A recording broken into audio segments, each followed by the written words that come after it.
সম্প্রতি গত জানুয়ারি মাসের শুরুতে পশ্চিমবঙ্গ আমাদের গরজ শাড়ি, ঐতিহ্যবাহী গরজ শাড়ি, টাঙ্গাইলের শাড়ি এবং সুন্দরবনের মধুকে তাদের নিজস্ব পণ্য হিসেবে রেজিস্ট্রি করে এবং সারা দেশে ব্যাপক আলোচনা এবং সমালোচনার ঝড় ওঠে এবং অত্যন্ত দ্রুত গতিতে বেশ কিছু পণ্যের রেজিস্ট্রেশনের আবেদন করা হয়েছে, যে আবেদনগুলো বর্তমানে চলমান রয়েছে, জার্নালে প্রকাশিত হয়েছে। কিন্তু আমাদের আশঙ্কা হচ্ছে, আমরা অতীতেও দেখেছি জামদানি রেজিস্ট্রেশনের পরে যে এটা যখনই আলোচনার আড়ালে চলে যায় তখনই কিন্তু এই বিষয়টা থিতু হয়ে যায়, হারিয়ে যায়।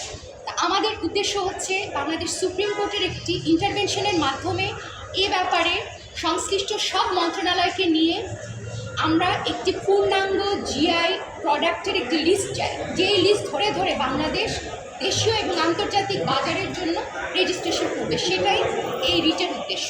যেগুলো রেজিস্ট্রেশন হয়ে গেছে